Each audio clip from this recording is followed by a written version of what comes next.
people are being socially engineered to make bank transfers themselves to accounts that they believe are safe accounts, or they're being coerced to believe that if they move the money to this account, it's going to be safe. And then by that point, it's already gone. Welcome to today's episode of the Mr MoneyJar show. Today's guest is Shay, otherwise known as Slay with Shay. Now, professionally, Shay is a head of financial crime, but she also does a lot of content online around how to manage your money, but also ways in which we can navigate our jobs and negotiate pay rises and promotions. So in today's episode, we talk about her own rise up the career ladder, things we can all do in our jobs to get ahead, but also how she managed to buy her first home by herself using Right to Buy. There's a lot of nuggets jam-packed into this episode, and I just know you're going to enjoy it. You're tuned into the Mr MoneyJar show. It's showtime. Shay, welcome. Thank you for having me. Thank you very much for coming on. How are you feeling today? Yeah, good. Can't complain. Being battered by hay fever. Yeah. So if I sound sniffly, guys, please forgive me. But other than that, all good. Yeah, we were speaking earlier. I think hay fever is like a really unfair ailment to have because it just means year-round sniffles. Yeah, I was talking to a friend earlier and she was saying that she can't relate. She's never had it. And I was like, well, how does it feel to be God's favorite? Well, how do you like deal with it? Is it just like... I'm so used to it now. I've had it my whole life. So, and mine's all year round. So even when it's cold, as soon as I step outside, my eyes will water. So that's why I've never been someone that can like wear like loads of makeup or anything like that. There's just no point because by the time I step outside, I'll just be looking like a ghost. So. Well, thank you for coming on the show. We appreciate you taking the time. Thank you for having me. Let's start off with your platform. So Slay with Shay. What's Slay with Shay about? Why did you start it? How long have you been going for? So Slay with Shay is really just all about uplifting people, sharing some best practice and just really just showcasing some of my experiences with financial well-being, my career journey and day-to-day life. So it varies. So I started it about it's coming up to 3 years ago now, actually. Okay. And at the time, my aim really was just, I have all these experiences I've been through. I just want to talk about it because I felt like at the time people weren't really talking about money. That's how I met you. Yeah. Like at the time, like I wasn't exposed to that community of people who were actually being so open about their finances, about their financial well-being journey and stuff. And I wanted to be able to do that. And I was like remarkably surprised at like how many other people were also like putting out similar content. And for me, it was really because I'd come from a place where I had a lot of debt and I had like bad credit and things like that.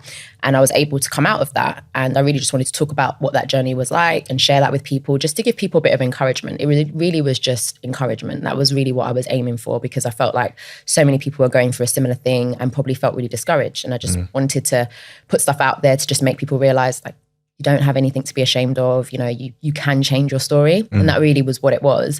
And then it sort of then led to me also talking about my career journey because I started off working in a bank and then moved through financial services and then to the job I've got now. And I didn't at the time realize that it was something that people probably wanted to hear more about in terms of how I'd done that.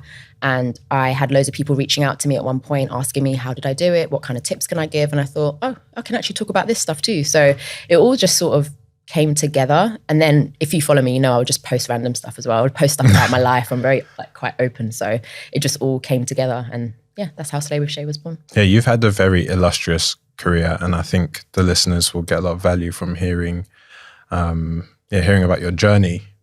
But have you always been one to talk about money? Was it spoken about much in your family? No. Or did you take it upon yourself? Because if you say 3 years, it sounds like your platform got started in the pandemic, if I'm correctly. Okay, cool. So similar time to me then. Yeah. Yeah. Where did that come from? Because some people, they'll be in debt and they might not talk about it. They might not feel comfortable, might not feel like they have the means to. So where do you think that comes from for you? I'm Nigerian, so I come from a background where you do not talk about money. And if you do talk about money, you only talk about it when you have it. You don't talk about money when you don't have it. True. And in fact, even if you don't have it, you have to act like you have it. Yeah. So that was like what I was used to. And I realized that sort of mindset was really damaging for, not just for myself, but for a lot of other people who could probably relate, that might come from similar backgrounds or similar experiences. And I just thought, we just need to start having these conversations more. And I would have similar conversations amongst like my friendship circles and stuff. But I realized that in sort of, well, I can only speak really for like the Black community, it wasn't something that people were talking about in as much granular detail. It was very more surface level type of conversations. And I just really wanted to open up that discussion. I thought, you know what? There's like a lot of people that probably don't know that about me. So a lot of people that knew me personally that probably would have never known that at one point I was struggling with debt or, you know, mismanaging my money and all of that sort of stuff. So I knew that there would probably be a bit of a, oh, wow, would have never thought that about Shay. And I kind of wanted that because I realized that there's probably so many other people in similar positions that might actually look at that and think, do you know what? I don't have to hide behind my story. I can actually change it. So that's for me where it stemmed from. I actually remember, it's so funny that talking about like my background, because I remember my mum even telling me off when I first started the platform. Did she? Yeah, she was just like, how can you be going online and be telling everybody? But I was trying to like, you know, educate her as well and get her to understand that these type of conversations are really important, especially for the younger generation. I just felt like, I think back to the times when I was in debt and what I was spending my money on, I couldn't even sit here and tell you anything like specific. But then I think of the generation now where we have social media and you have, you know, everyone showcasing like designer things and drip and this and that, and people probably under so much pressure to spend more or to buy expensive things. I didn't even have social media back then and I was in debt. So I think, oh my gosh, imagine now like the younger generation who are under probably a lot more pressure financially. What are they facing and who's talking to them about money or who's letting them know the type of mistakes that they've made so that they don't make the same mistakes. And that was really what my thing was about. Like, I've made all these mistakes, you don't have to. Very honorable goal and spot on that. Yeah, in this day and age, not only is there probably more pressure than ever before, but it's so easy to buy things. We are the most advertised to generation, whether you're on your phone, whether it's TV, radio, just constant ads like YouTube. And then it's easier than ever to buy things cashless, buy now, pay later, next day delivery. Yeah. And then you're going online and you're seeing other people buy things, maybe with a combination of any one of those methods. And then you're feeling a pressure to like keep up with them. They may not even like have had the money to do that stuff. Exactly. And you're feeling a pressure from them. So that's particularly pernicious. Speak to us about your career experience then, because I don't know anything about it. So I would love to hear about, you know, from the very beginning to where you are today. Yeah. So I did criminology at uni. So I guess I was always fascinated by crime, you might as well say. I actually wanted to be a crime scene investigator. That's what I wanted to do. I watched way too much CSI. I was obsessed. I watched so much of it. I was like, that's what I want to do. I didn't really have the context of the actual job itself, but that's what I wanted to do. And then as I was going through my degree and I was going through modules like gender violence and all of this type of stuff, and I thought, okay, I can't do this. I can't see myself actually doing this as a job. So then I was like, okay, well, what am I going to do? And then we did a module on white collar crime that spoke about fraud, spoke about bribery, corruption. I thought, okay, this is kind of interesting. Still didn't really know what kind of jobs you can do with that, but it piqued my interest at the time. And I was working at the bank and I was, I guess, from there exposed to financial services. There were little things that we had to do in terms of like trying to protect the business from fraud and stuff like that. So again, I was being more exposed to that, but still not really quite sure what jobs you could do. Then I moved to work at the Financial Ombudsman Service, and it was actually there that I solidified that I wanted to go down the path of financial crime prevention, because the complaints that I used to get were about that. So about if there were customers who maybe they've been defrauded for thousands of pounds and the bank's not giving them their money and they've brought the complaint to us to look at, and you actually have to investigate the whole thing. So that's sort of where the investigation side of things came from. And I thought, yeah, do you know what? This is what I want to do. So then I started actively applying for roles in that field. Struggled at first because a lot of them wanted experience. And then I remember a payday lending company at the time was the one that reached out to me for a role. And I remember even turning my nose up at them a little bit just because they had a bad reputation back then, I must admit. And I wasn't sure like if that's what I wanted to do. And then I thought, hold on there, actually, this is exactly what I want to do. When I looked at the role itself, I thought, yeah, this is exactly what I want to do. They were a fintech. So I'd never worked at a fintech before. So there was a lot of positives that came from it. And best decision I ever made was like the pinnacle of my career then. So I came in as a fraud investigator and just worked my way up. So I was exposed to quite a few really exciting projects. I got to go to South Africa and deliver some fraud training. I kind of became a team leader quite quickly, got to train up a team. And then from there, I then went on to become a manager somewhere else. And I think that would have been, gosh, I'm showing my age now, but it was maybe like six years ago, I think, something like that. And then from there, I've just moved around and then to where I am now. So in your career, you must have seen some particularly wild cases. And because you say like people been defrauded for thousands of pounds, I wondered if you could maybe give an example of one of the more egregious like cases of fraud.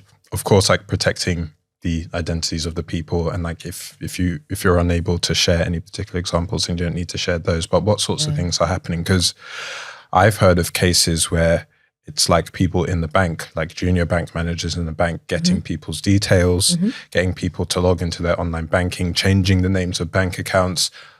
People who know how to do different accents. You know, people, if they went into acting, would probably have a really good time, right? Yeah. But they're using their abilities to defraud people. And then the person sends them the money. And this is before the days of when you do a BACS transfer and then you have to fill out the survey and then the person's lost like tens of thousands of pounds. So what sorts of things have you seen? I would say that's probably the most prominent type of fraud that's happening at the moment. So it's what we call authorized push payment fraud. So essentially people are being socially engineered to make bank transfers themselves to accounts that they believe are safe accounts, or they're being coerced to believe that if they move the money to this account, it's going to be safe. And then, you know, by that point, it's already gone. Because you sent it. Because you've now sent it. And there's not much the banks or the receiving banks can do because the fraudsters would have emptied the account by then. And that is actually on the rise. So we're seeing a lot of that. I think most financial services institutions you speak to, they'll all say that that's probably like one of the biggest things that's happening now, and to the point where... Sorry, what was you going to say? And is it on the rise because of COVID?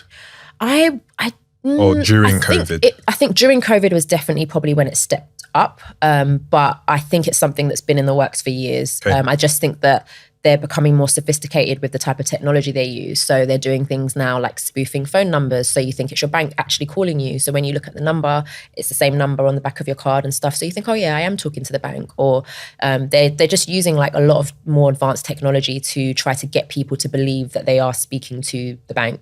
And that's, I think, what we're seeing a lot of now. And yeah, loads of money is being lost as a result of it. But the positive thing is that the regulators are really looking at this, and they're putting a lot more onus on banks to actually support customers in these situations, whether it's actually refunding the customers or, you know, I know that there's a regulation coming out soon that's going to basically say that you have like a 50-50 split between the sending bank and the receiving bank. So I think we're going to start seeing more situations, and I think it's already happening, where people will be getting their money back. But that then sometimes begs an argument of, well, you know, if you are a first party fraudster yourself, then you could potentially use that loophole yourself to claim fraud and get the money back. And so there's so many layers to it, I guess. This just came into my mind when you were talking about the frauds and like the relation to COVID as well. Do you have a view on like the loans that were going out to businesses and like the amount of, what do you think about that? I think it was expected. I think it was expected. I think that at the time, I think everyone was in a state of panic. And it's not to excuse the behavior at all, but I think that people were in a state of panic. There was so much uncertainty around what was going to happen with people's jobs, with people's businesses. So I think, people probably thought, I don't even know, you know, what money's going to be looking like for me in the next few months. So if there's this opportunity there that I can get it, then why not? So I do think it was a lot of opportunists, but I also think people were in a state of panic. So it was expected. And I think naturally fraudsters are always going to look for the next thing that they can hook onto, and that was that. So as you quite rightly said, a lot of the techniques being used by fraudsters are becoming more sophisticated, and that's something that even I've seen from March 2021 and into the 2 years, so 24 months to March 2023, which is about when my Instagram page got verified. I had dozens of people duplicate my page, DMing people. Yeah, messaging people, asking them for money. I never post about cryptocurrency, and it was always like crypto courses or like crypto investments. So I think that tipped people off that it wasn't me. But it was like so many people and stuff, and people that I know that are perfectly smart, perfectly intelligent, still couldn't tell that it wasn't me. Yeah, because you go into the page, it's all the same posts, it's the same display picture, the same highlights in some cases. In some cases, they would upload stories at the same time. And it was a bit weird for me because you're like, wow, I'm being watched. Like people are actually like watching me. And copying my content. So as the techniques become more sophisticated, the protections that people need to put on themselves and the mitigations need to become more sophisticated as well. What sorts of things can people do to protect themselves against fraud on a day-to-day basis? I think there's a few things. I think with the social media one, things like, two-factor authentication, like stuff like that, you should have in place. I know it sounds so basic, but not writing your passwords down or not sharing your passwords with people, things like that.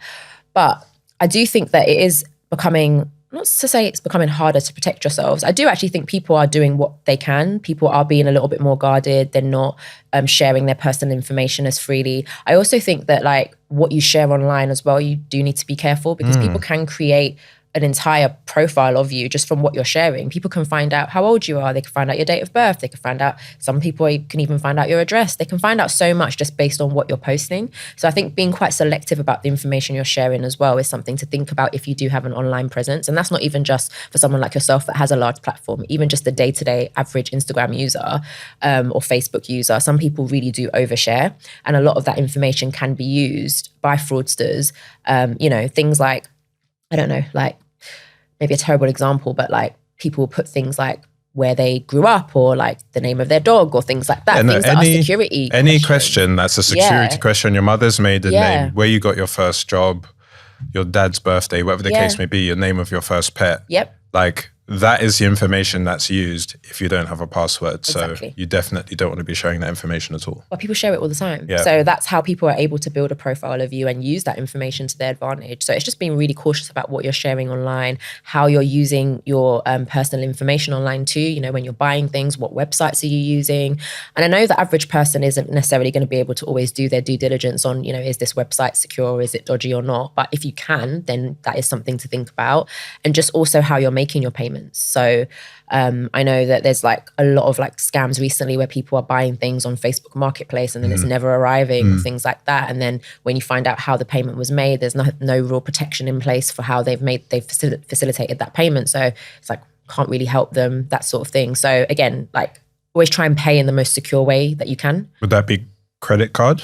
I personally, for me, yes. For items between £100 and 30 grand, credit card, Yeah, so that's what I would recommend. But obviously that's not everybody has a credit card, so that might not be an option for everybody. But yeah, just trying to, for example, not doing a bank transfer for something when you could make a card payment, that sort of thing. Two-factor authentication, yes. Not sharing your personal information, yes. Something that I do, I didn't read this anywhere, but if I get called by anyone, don't go to my bank, HMRC, whatever the case may be, I always say, thank you very much for calling me. Can you give me a number to call you back on? Yeah, absolutely. Yeah, if it just comes in, I think only maybe the blood transfer people, I would speak to them. But anyone else, if it's to do with money, I'll just say, look, give me a number to call you back on. And they're normally very understanding. Yeah, absolutely. Because they can spoof numbers now. So you think that your bank is calling you, but really it's some random fraudster. I'm asking you this because of the TL that we're in at the moment and a lot of the technological progression that's happening. How do you think artificial intelligence is going to change the face, or maybe is changing the face of fraud? So it's actually a huge debate that's happening in my sector at the moment. Yeah. There is such a discourse on it because some people think that, this is the future, this is what we need. And then others are very much no, you still need that human element to things. I'm in the middle. So I actually think that AI is good. I think we need to be using it more. In my previous role, we worked with the analytics team to help build a machine learning tool that helped with things like looking at fraud alerts, looking at AML alerts. So I do think that it is needed. I don't think we should be relying too much on that human intervention anymore. I do think that we need to start utilizing artificial intelligence. But there are just going to be some situations where you might need to have a human being actually look at it. So I think it just depends, but I'm for it personally. But I know a lot of people in my sector are probably looking at me and they're what are you talking about? Because they're not. So I just think it just depends. But I think there is a lot of revolutionary work happening in that space. And I think that we should hopefully start to see a change in that in terms of the level of tooling and the sophistication of the tooling that's being used for fraud. I definitely think there's going to be a huge difference in that over time, just as people continue to build these models. But at the same time, these models are learning from what's happening. So at the same time, it's like, so using the machine learning tool that we were helping build, I didn't build this. I just helped with the information that it needed. But it was learning real time. So it was learning based on the patterns and behaviors that it was seeing from our customers and from our fraudsters. And then it was using that information to be able to decide what sort of detection that we needed to put in place, or what type of things did we, what type of transactions do we block, that sort of thing. So it's always learning real time. So I do think that all these things are still being learned and tested. So it might take some time before we get something super groundbreaking that's just going to stop all fraud. I don't know if that's ever going to happen, to be honest, but I do think we're heading in the right direction. Okay, yeah. You were talking about the protection side, which I think is good and really positive, but it was when you were talking about the spoofing of text and numbers and stuff, and I was thinking back to like music covers I've heard online by artists not singing a thing, and then looking at, that's just a piece of software now. If you have enough audio of someone, so like you're speaking on the podcast, I'm speaking on the podcast, someone could rip this audio 100%, and then just be Shay, be you. And this is the worst it's ever going to be. It's only going to get better going forward. So knowing what's been created by AI and what hasn't been is going to become super important going forward, I think. No, absolutely. So we talked a bit about fraud and a bit about your career journey, but I'd also like to talk about what you, about careers more generally, because you talk about this online as well. And I've done a lot of public speaking on the cost of living crisis. I've done a lot of content on it. And I find that a lot of the content talks about cutting. So, reducing your expenses, which is very, very important. It's a very important principle. But you also need to increase your income as well, because you can reduce your expenses to zero and then no more, but you can increase your income to however much you're able to. And the increase your income conversation tends to center around side hustles and starting businesses. And something I'm conscious of is that that's not for everyone. And that there are tens of millions of people in jobs in this country who might be one or two skills away or a conversation away from increasing their salary, increasing their income. So what sort of tips do you have for people that, like, in a very practical, like meaningful way, want to chart a course between earning more in their job, in their current role, or perhaps in a new role? I would say for me, it's around just upskilling. So what is it that you are, and I think sometimes as well, like people might not know what opportunities are available to them within the sector that they're in. Sometimes people just see a linear route to progression, but they don't realize that there's so many other avenues that they could probably take. So if I maybe use financial crime as an example, I'm currently head of financial crime, but that was because that was the route that I decided to take. But there are people who are not a head of a department, but they're making the same amount of money as me, or they're maybe even more in some cases. But that's because maybe they're on the analytics side, or maybe they're doing something more on the data side, or maybe they're doing project management, but still within the financial crime space, or maybe they're doing something in the product and engineering space. So I think it's more around getting a good understanding of what type of opportunities are available in your sector and which ones could you pivot to that probably will give you more money, and what is the gap between what you're doing currently and the skills that you have and the skills that you then need for those roles. And I think if you have a good understanding of that, that's your starting point, because sometimes people think, oh, I can't really do anything, or the next job I have to be is a manager, but not everybody wants to do that.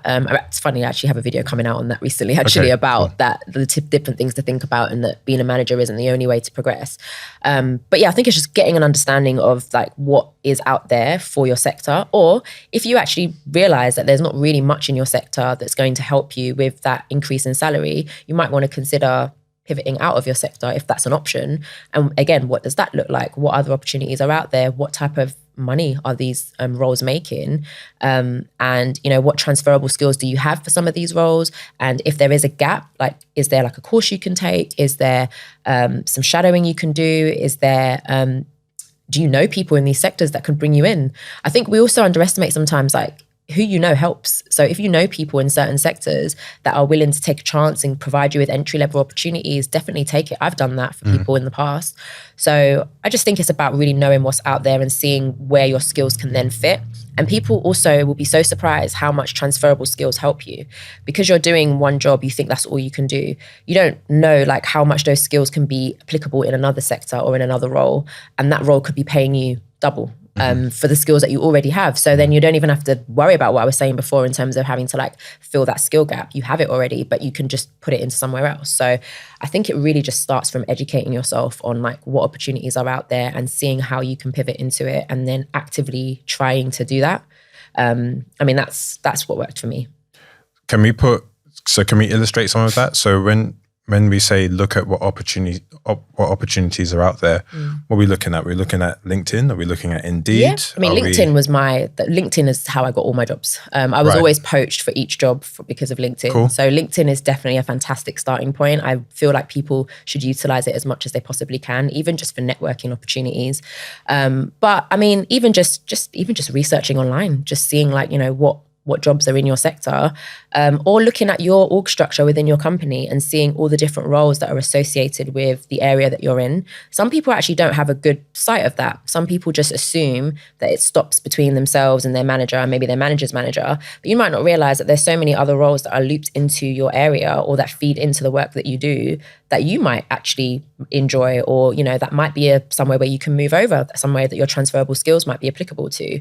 So I think really getting a good handle and understanding of what that looks like within your company, and then maybe seeing if you can find out what it looks like in other companies as well, because then you can compare, because you might find that actually maybe your company doesn't really allow much room for progression in this area, but then there's another company that does, and then see if you can apply to that company. Do you prefer smaller companies or bigger companies when it comes to progression? So a smaller, high growth company that has, you know, future ahead of it, or like a big consultancy type company, which kind of your future's already mapped out and you know that if you just work in this role for this long, then you'll probably be promoted if you've done well at the end of the period? I feel like it depends on what you're doing, because I think it really depends on what you're doing day to day, because you could be in a small company, but based on what you're doing, you're still not really going to get anywhere that far. Whereas you could be in a huge consultancy and, you know, you could be moving around for different roles and different opportunities might come your way. So I really feel like it depends on what you're doing. Me personally, I think earlier on in my career, as I've progressed, I think the smaller companies have definitely helped with that. So my last two companies, well, the last one, it's not really a startup anymore, it's more of a scale up, but I was kind of coming in when it was a startup scale up phase. The one before that was a startup. So I do feel that perhaps if I wasn't at those two companies, I don't know if I would have gotten to where I am now as quickly as I did. Right. But that's not to say that if you weren't in a bigger company that those opportunities might not come your way. But I just think that earlier on in my career, the more junior I was, being in a smaller startup environment helped, because it meant that I was exposed to things faster, because you have no choice. There's nobody else that's going to do those things. So you just got to learn. You just got to figure it out. When you work in smaller companies, I found you have to wear multiple hats, and you have to 100%. You have like multiple roles that you're doing there, and you may not necessarily be being paid what you want to be paid or what you think you're worth, but the lessons that you're learning are really valuable. And likewise, even though I'm not working for a company at the moment, I credit nearly everything I'm able to do at the moment to jobs I've worked in the past and things that I've learned in those jobs. Now that I'm a self-employed person and I have to, you know, manage my cash flow and send invoices out, I wouldn't be able to do that if it wasn't for the role that I had before this, which was as a finance manager for a charity. That was like a paid apprenticeship in many ways. I'm really thankful for that role. If you're happy to talk about this, Shay, your role is senior, and I am interested to hear how the more you've gone up the career ladder, how the representation has fared. I don't want to make any assumptions either. Have you found that there are more people that look like you and have your heritage, less people? And have you been surprised, or have you expected that? I think at my level, probably not.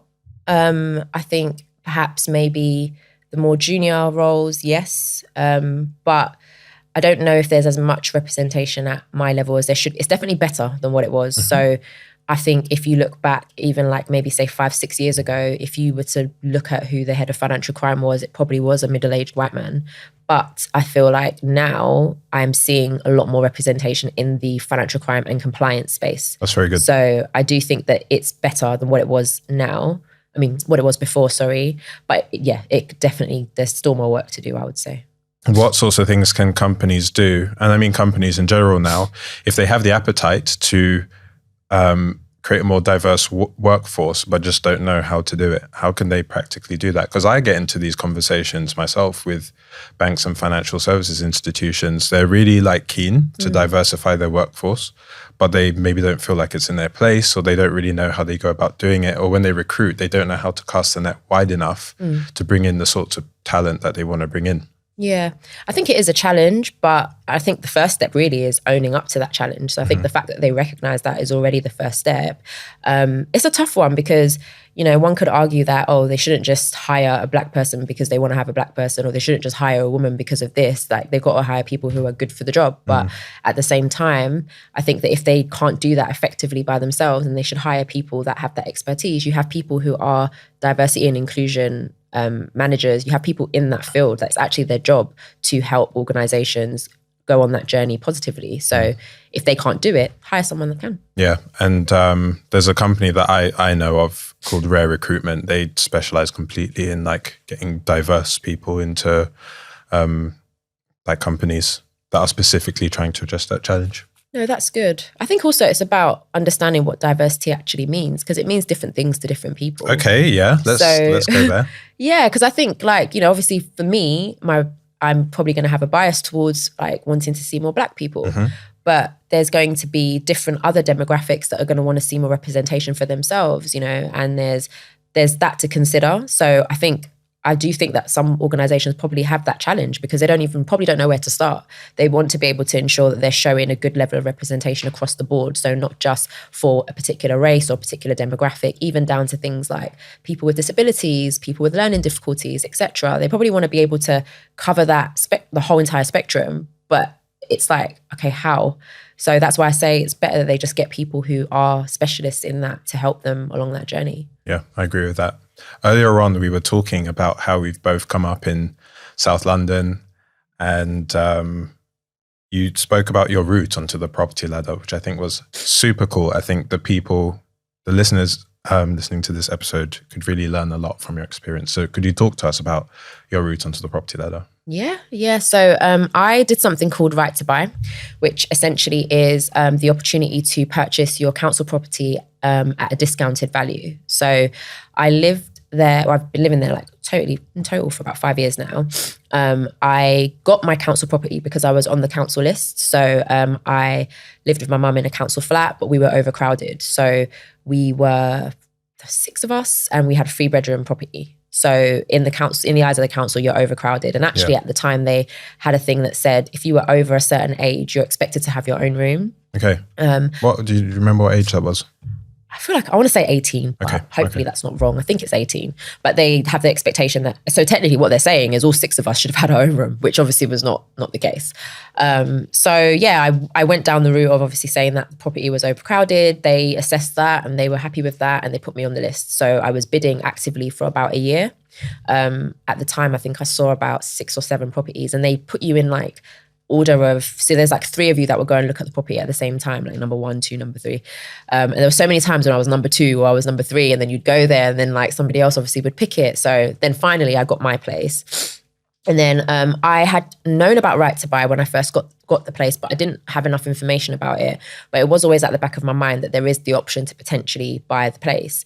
I always kind of gave myself a bit of a deadline of when I wanted to get on the property ladder. So I actually ended up doing it a lot later than I wanted to, because I then looked into and researched the Right to Buy opportunity, and I thought it's like, it would be silly of me to not make use of the opportunity that I have to buy the place, given the location, given what I was going to get for it. So then you you let the council know of your intention that you want to buy it. You have to have lived in the property for 3 years. 3 years. I think, because I was even talking to your cousin earlier, and I think there might be some situations where it's more than 3 years, depending on the property type. But for my property, it was 3 years. And then the council will basically write back to you to say yes or no. So they don't actually have the obligation to sell all of their properties. So it's not just an automatic guarantee that you can buy your council flat. So that's probably important to know. So they'll come back to you and they'll let you know if you can buy it. And then at that point, that's when they start the process. So after that, then you go through your process of obtaining your mortgage, just as any other person would. You get your mortgage offer. You let the council know that you've got your mortgage offer. They will start the conveyancing process. And then, I mean, it took a long time. It took me about a year in total to do it all because there was like a lot of back and forth between the solicitors and the council. My house purchase took about a year as well. Really? Bought in 2020. Yeah, same. Well, no, I started mine in 2020, but didn't complete until 2021. Okay, cool. Yeah, so yeah, I just remember it being so long. But then they give you a set amount of time to actually buy it. So I think it's like after they've given you that first step to say, yes, you can buy it, then they'll tell you when you can instruct solicitors, English. And then they give you a certain amount of time. I can't remember if it's like 3 months. They give you a certain amount of time to complete, basically. And then, then they will write to you to tell you what they're going to sell it to you for. So you get a discount off of the property value. So they'll tell you what they're valuing it as, and then they'll tell you how much discount you're going to get. So my property at the time, they actually undervalued it, but I'm not complaining. So it was, they valued it for $390, but then they gave me the discount of $112,300. So It's going in the title of this podcast episode. Yeah. So my purchase price in the end was $277, something like that. And then so at that point I have to go off, get my mortgage, and then that was it. Pretty much it. So and obviously there's no like moving in moment because so that's the thing. It's a place. I'm already there. Yeah. So that's the thing. So I still sometimes, it's only when I'm even talking about it that I remember, oh yeah. And then obviously when my mortgage payment comes out every month that I remember, oh yeah, I bought a place. Yeah. Because I still haven't had that feeling that most people would when they actually buy somewhere and they move in and all of that. So I feel like the next property I buy will give me that. But yeah, I didn't get that when I got it. I was still happy. I was still proud, but it's just not the same. Did you at least have a celebration? Did you like put up a painting or? No, I didn't. I mean, I changed my sofa. Yeah. I don't know if that counts. But no, I didn't do anything like, no. I changed my sofa and I got fitted wardrobes. I think that's it. That's the only new thing I did. Yeah.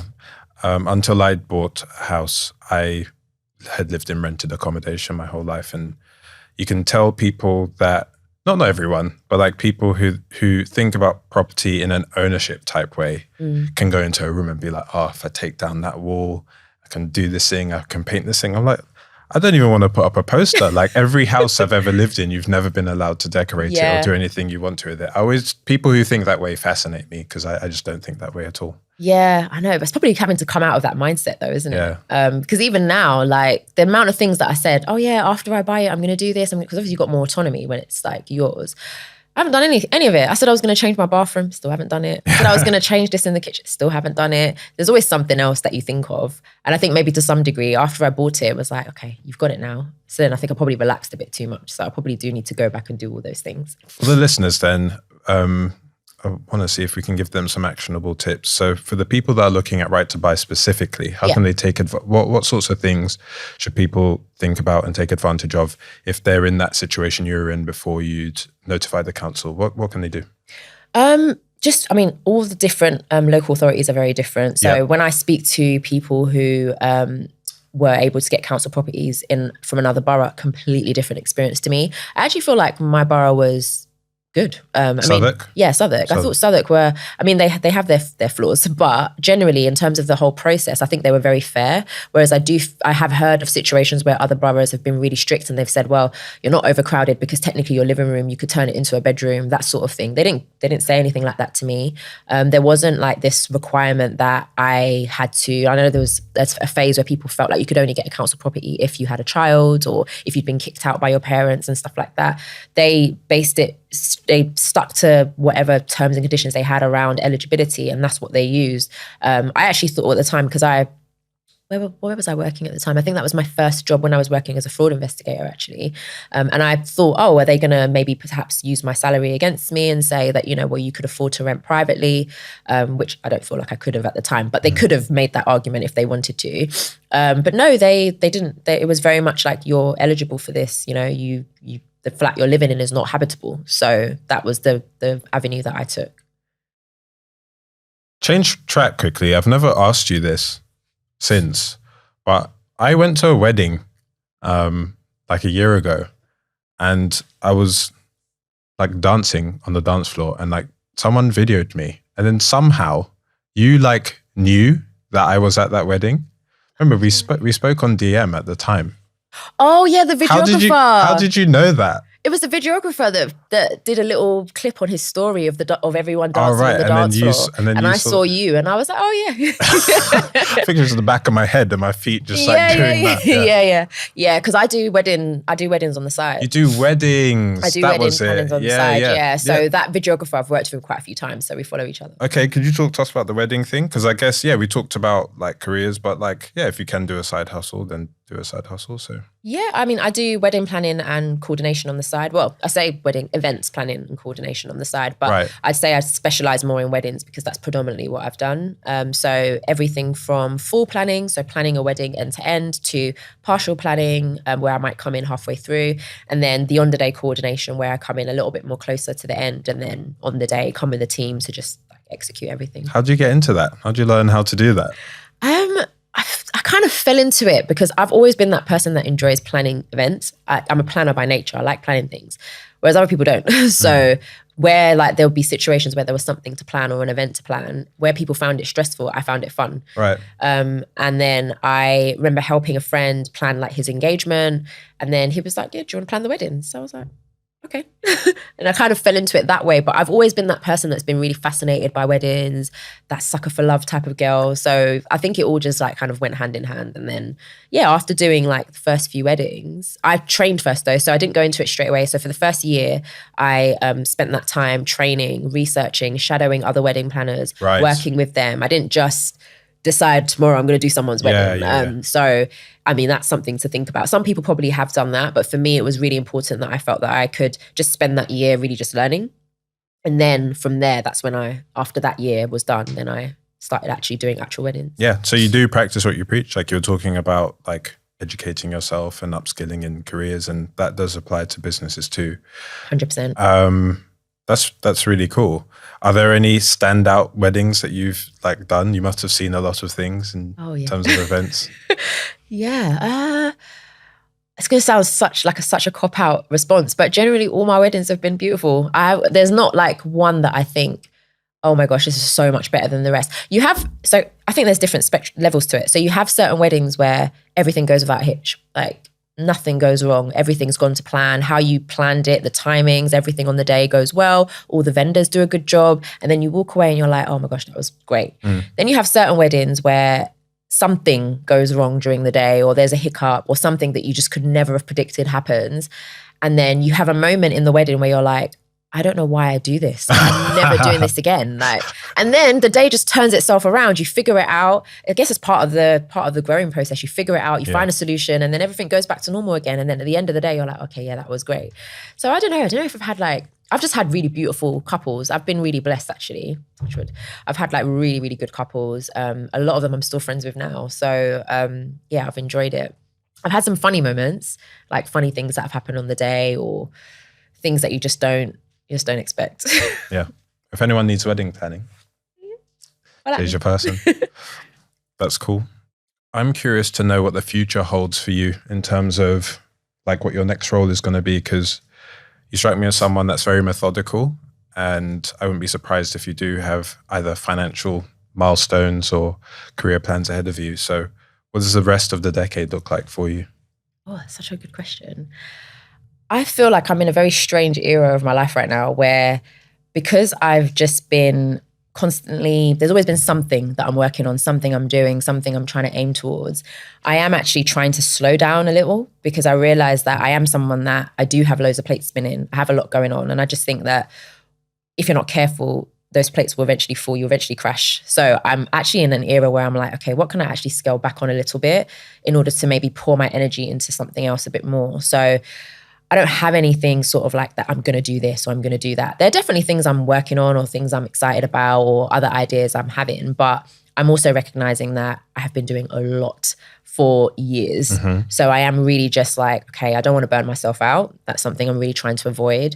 I've had a lot going on as well, I suppose, over the last few years. Like, I mean, I think we spoke about it once, but I've lost my dad like a few years ago. So life just hits you at once, and you just have to think to yourself, okay, it's great being a high achiever. It's great doing all these things. It's great having all these plates spinning sometimes, but you just need to slow down. Yeah. Like, life is more than the next job or the next business idea, or there's just so much more to life. So I'm in an era of just what I like to call my soft girl era, just trying to slow down a little, but just make sure that everything I'm doing well. Because I think you can do loads of things, but then you might not be doing them that effectively. Yeah. And I definitely probably went through that phase. So I'm really like, okay, work, I just want to, for now anyway, just focus on doing really well at work, like where I am currently. And then same thing for business and any other ventures that I decide to do. But I'd say the long-term goal eventually is to go a bit more independent in my career. I definitely want to get to a point where I am working on different projects, like as and when. My ultimate goal really is to be like 6 months on, 6 months off. I don't want to work like throughout the whole entire year. Look, I'm with that because this country, I can't do it. it's not viable No. from October to March. Right? I turn into a shell of a human being. The minute those clocks, spring forward, fall back, the minute they go back in October, I've had to come up with so many strategies to deal with winter in this country, from taking multivitamins to, I've got a sad lamp. I didn't rate them for a long time, but they actually really work. They're good. Yeah, they actually work. I got a medically certified one after researching them on the NHS website. Okay. And yeah, like December, January is tough because then you're just in the middle of it. And then it gets to like March, April, and then it starts to get better again. But the 6 months on, 6 months off thing, plus the internet, plus remote working and stuff is definitely doable. Just chase the sun the whole year through. That's honestly my aim. So yeah, when I get to that phase, then I know I've made it. Thank you for sharing, what you said about your dad's passing. I've not had any parents pass away, but I have had some bereavements in the family just as I've gotten older. And I think I could take a leaf out of your book because I'm the sort of person who wants to be doing a million different things at once. But as I've gotten older, I've noticed that what I would say is that when I was in secondary school, that's when people's grandparents started to pass away. And then as I got into my late 20s, early 30s, that's when people's parents and uncles and aunts started to pass away. And I think you just realize that like life can be long, but it can also be short. And you may be had an aunt who passed away like before the age of 70 and stuff.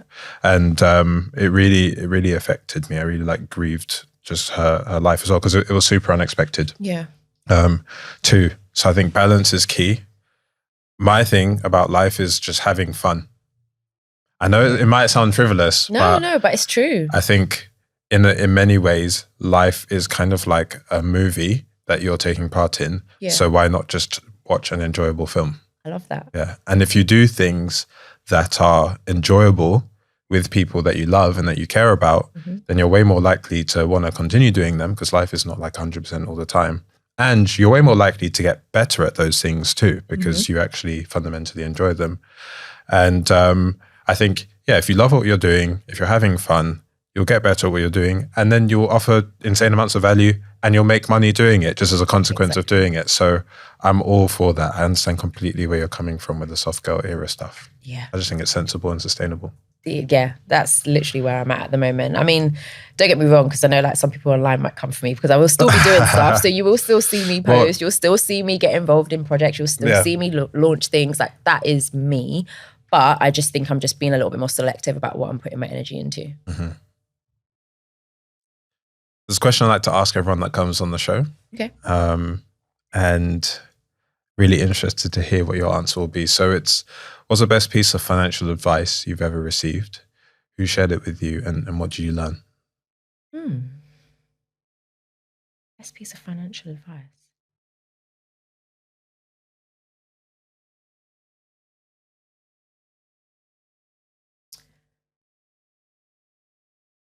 I was going to say something really silly, but it's not financial advice. It's actually a lyric in a song. Okay. I can't remember who sings it. I think it might be French Montana, but I think it's the Drake verse and it says, money's coming, money's going. It's not like you can take it with you. But that always sticks with me because a lot of the time I find myself being that person that's chasing the bag, doing this, doing that, always thinking about how much more money I can make. But in the grand scheme of things, in the end of it, I'm not like once I'm 6 feet under, I mean, someone else might benefit from that money, but it really is not going to matter. So I always try and remind myself of that. That's not to say that you should now be frivolous with your spending and that you shouldn't think about things or be like careful with money. But it's just to really remind you that when you think about what you're placing importance on in life, I don't know if money should be at the top. Not to say that it's not important, but it shouldn't be the be all end all, because when it comes down to it, at the end of the day, in your like last days, you're not going to be thinking about money.